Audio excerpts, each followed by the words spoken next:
මේ පාර එක්සෑම් කරපු සෙන්ටර් එක මේ ශිහාන්ට පුළුවන්ද රෙකමෙන්ඩ් කරන්න?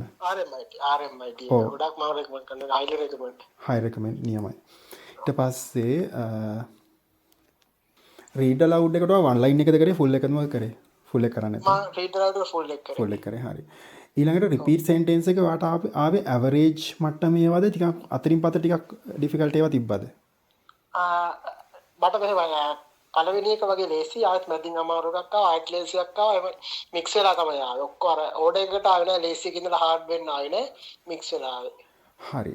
රීඩ් අලවුඩ් එකේ රිපීට් සෙන්ටෙන්ස් එකේ මොන හරි මතක ක්වෙස්චන් ශිහාන්ට තියෙනවද නිකන් අර එකපාර ඔයා ප්‍රැක්ටිස් කරපු ක්වෙස්චන් එක එහෙම මතකයක් තියෙනවනම්? නෑ නේ එහෙම මතකයක් නෑ. හරි. ඊළඟට අලුතෙන් ආපු ක්වෙස්චන්ස් වලට මොකද කරේ? ඒවා ඒවත් අර විදිහටම කරානේ. මට මේක කියන්න පුළුවන් ඔව්. හරි අනිවාර්යෙන් monthly prediction වලින් විතරමයි එන්නේ අනිත් ඒවා ප්‍රැක්ටිස් කරලා වැඩකුත් නැහැ. මන්ත්ලි ප්‍රෙඩික්ෂන් විතරයි එන්නේ නියම. monthly prediction විතරයි මම ගෙදර ඇවිල්ලා essay එකෙන් බලනකොට ඒ topic එක එහෙමම තියෙනවා monthly prediction වල. හරියටම හරි. ඊට පස්සේ අර අනිත් ඒවාත් එහෙම තිබ්බද රැන්ඩම්ලි අනිත් ක්වෙස්චන් ටයිප්ස් වල? ඔව් ගොඩක් මේව තිබුණේ එහෙම. ඔය fill in the blanks ඒවෙම අනිත් ඒවා බලලා වැඩන්නේ monthly weekly ඒවා හොඳට සාමාන්‍යයෙන් normally ප්‍රශ්න 150ක් වගේ තියෙන්නේ ඔය monthly ටිකේ. ඔව්. ඒ ටික හොඳට පාඩම් කරගියොත් අනිවාර්යෙන් කොට දාන්න. ඒ ටික එනවා. හරි.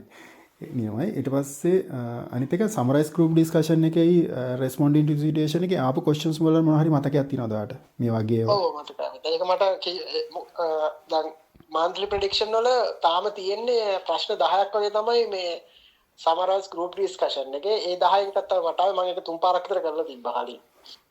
මට මතකයි question එක ආවේ මොකද්ද අර 10th anniversary එක celebrate කරන්න mathematical department එකේ university එකේ teachers ලා තුන්දෙනෙක් discussion එකක් ආවේ. ඒක තමයි මට ආවේ Greek restaurant එකක් ගැන කියනවා. ඊට පස්සේ ඒකට ඉන්වයිට් කරන අය පේරන්ට්ස් ලා ටීචර්ස් ලා ගැන කතා කරනවා. ඒක තමයි ඩිස්කෂන් එක. අනිත් එක නම් මට මතක නෑ. ඒකත් යුනිවර්සිටි ස්ටුඩන්ට් ලා තුන්දෙනෙක් මොකක් හරි එකක් තමයි ආවේ. අසයින්මන්ට් එකක් ගැන. ඊට පස්සේ ඔය ටික තමයි ආවේ. අනිත් එක සමරයිස් ගෲප් ඩිස්කෂන් එකේ දෙකම වඩ මතක නෑ එකක් තමයි මතක නේ. හරි. හොඳයි අරකට මේ අසයින්මන්ට් එක ගැන තමයි කතා වුණේ. මොකක් හරි ඩෙඩ්ලයින් එකක් ගැන. හරි නියමයි. ඊට පස්සේ ඒක ෂුවර් තියෙනවා ඒක අර මේ monthly prediction වල අනිවාර්යෙන් තියෙනවා ඒ සෙට් එක. තියෙනවා නියමයි. හරි. ඊට පස්සේ රයිටින් එකේ ඔයාට සමරයිස් රිටන් ටෙක්ස්ට් එකට ආපු එක නිකන් නම වගේ කියන්න මතක ඒ මතකයක් නෑ. මතක නෑ. හරි. අවන්නේ.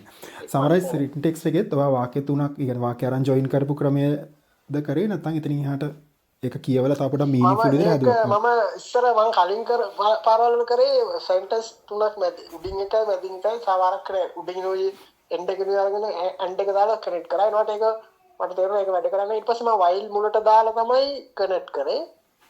මට හිතෙනවා ඒක ලකුණු එල්ල දිනවා කියලා. while එක මුලට දාලා එතකොට මැදට එන්ඩ් එකක් ඉන්නේ කමා එක දාලා ඒ විදිහට තමයි සෙන්ටෙන්ස් ටික අවසානයේ පොඩි සෙන්ටෙන්ස් දාලා මේ එන්ඩ් එකේ බට් එකේ දාලා තමයි කනෙක්ට් කරන්නේ. කනෙක්ට් කරේ. එතකොට ඔයා බැලුවා ඒකේ මීනින් එකත් බැලුවා නේ?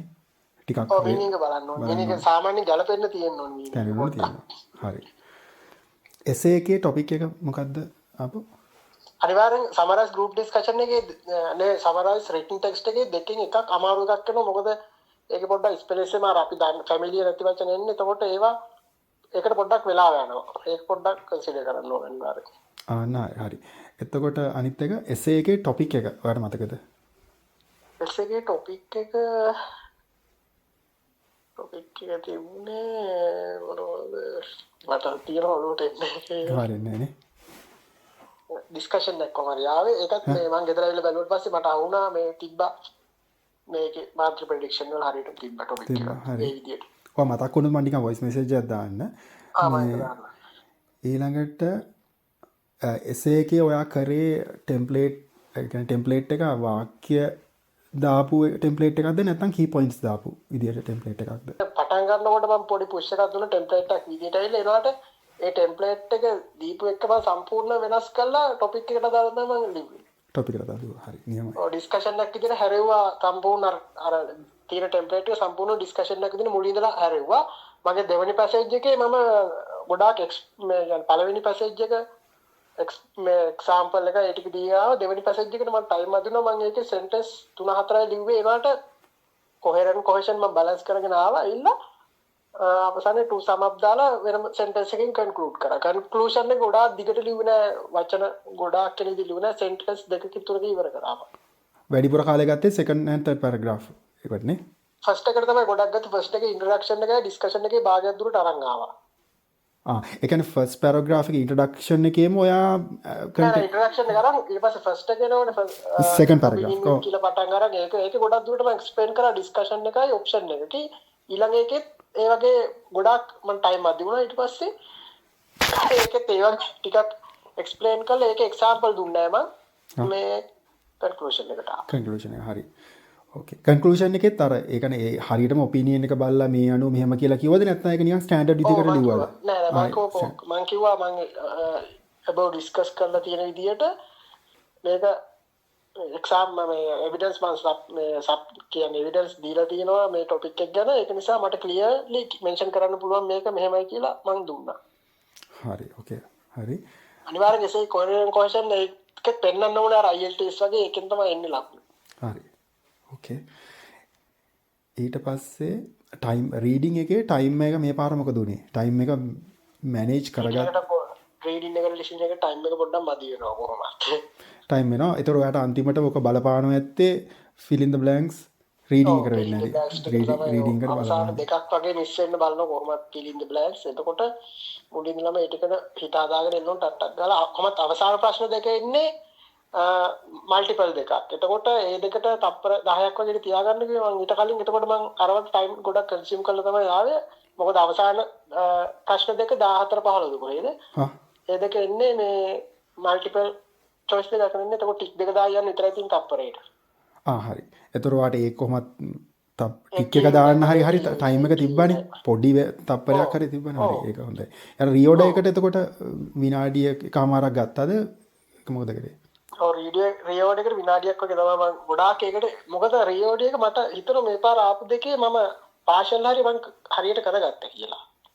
හරි. ඕකේ. ඊට පස්සේ අපි ලිස්නින් එකට ගියොත් සමරයිස් ස්පෝකන් ටෙක්ස්ට් එකේ ඒකෙත් ටෙම්ප්ලේට් එක වගේ නිකන් කන්සෙප්ට් එකක් අරන් කරාද නැත්නම් ඒක සම්පූර්ණයෙන් ඒකේ දැන් තියෙන ෆර්දර්මෝ වගේ වචන තිබ්බේකට මම ඇඩිෂනලි ඒ වගේ වෙනස් කරලා සම්පූර්ණ අලුත් වචන දාලා තමයි වෙනස් කරලා තිබ්බේ. ඇඩිෂන් ඩි කියලා දැම්මා මට මතකයි to be in the beginning කියලා දැම්මා. ඊට පස්සේ finally she added කියලා දැම්මා. එහෙම නම් ඊට පස්සේ ඇඩිෂනලි කියලා එකක් දැම්මා. ඒ වගේ වචන ටිකක් දැම්ම වෙනස් ඒවා කවුරුවත් වැඩි යූස් කරන්නේ නැති. හරි. ඊට පස්සේ ඉතින් ආයෙ ඉතින් එහාට තියෙන්නේ right from dictation question එකනේ. ඒතොර ඒක මොකද උනේ? ඒකේ අමාරු sentences තිබ්බද? නෑ ඒක අමාරු තුන්වෙනි එක තමයි අවසාන එක තමයි අමාරු නැහැ. ඒකට ටයිම් පොඩ්ඩක් මදි වෙනවා. ටයිම් කොච්චර අපි උඩින් දැන් ටයිම් සේව් කරන් ආවත් අවසාන සෙන්ටෙන්ස් එකේ ටයිම් මදි වෙනවා. ඔය කියන්නේ MCQ questions වලට වෙලාව ගන්නෙම නැතුව ගානට ගහලා ඒ වෙලාවෙ මේ ඔඩියෝ එක වෙලාවෙම උත්තරේ එහෙම නෑ වෙලාව එහෙම ගත්තෙත් නෑ. ඔය ඊට උඩින් තියෙන ඔය මේ ඒක fill in the blanks තියෙනවනේ. ඒකට මම ලොකු වෙලාවක් ගත්තෙම නෑ. මම එහෙම ටක් ගා ටයිප් කරා. මොකද අමාරු වචන ආවෙත් නෑ මට. එතකොට ඔව් ඒ වුණත් මට අවසාන සෙන්ටෙන්ස් එක සම්පූර්ණයෙන්ම ලියා ගන්න පුළුවන්කම තිබුණා. ඒත් මට ටයිම් මදි වුණා. වචන දැනගත්තා ටයිම් මදි වුණා ලියන්න. ඒකට ඇත්තටම අමාරු විදිහට තමයි එන්නේ. අවසානට. ඒ කියන්නේ ලිස්නින් එකේ part 2 එකේ ටයිම් එක ඔයාට කොහොම කරත් මදි වෙන ගතියක් තමයි දැනුනේ නේ. හරි ඕකේ. ඕකේ. questions වෙනම හරි මතකව තියෙනවද? ඔය කිව්ව ටික තමයිනේ. අර ස්පීකින් අපි ටික තමයි. right from dictation උත් අනිවාර්යෙන් weekly prediction එන්නේ sure එක. ඕකේ. repeat sentence එහෙමයි. ඊට පස්සේ group discussion එකත් එහෙමයි. අනිවාර්යෙන් ගොඩක්ම ලකුණු එන මේ summarize group discussion එක ටෙකල් අනිවාර්යෙන්ම මේ මොනවද prediction ටික කරොත් හරියට ප්‍රශ්න 12ක් වගේ තියෙන්නේ. ඒක 10 15 ක් කරොත් හරියට හරි. ඔව්. listening ස්පීකින් එක දෙකම කොට දාන්න පුළුවන් ෂුවර්. ඔව්. එතකොට fill in the blanks reading and writing ඔය question practice එක සාමාන්‍යයෙන් වැඩි කරාද අන්තිම කාලේ? ඔව්. මම ඒවට ටයිම් වැඩිපුර කාලේ ගත්තා. හරි. ඔය ටික තමයි දැන් මේ ටික වටිනවා වෙන කෙනෙක්ට. විශේෂයෙන් මම මේක මේ ගොඩක් අවශ්‍ය ටික අරන් ඒක අර කම්පියුටර් නැත්නම් නිකන් ඉන්න වෙලාවට මම දැන් එළියට ගියත් මම ෆෝන් එකේ ගියත් නිකන් ඉන්න වෙලාවට මම fill in the blank එකක් රියෝඩ් එකක් කර කර තමයි හිටියේ. මොකද අර එතකොට ටක් ගාලා මේ ස්කිම් කරන්නම් පුළුවන් ක්වෙස්චන් දැක්ක ගමන් ටක් ගාලා ඒක හැදෙන්න එළිය ප්‍රභාකරට එළිය නිකන් ඉන්නලාට එහෙම බල බල තමයි ફોකස් කරේ අවසන් දවස් ටික.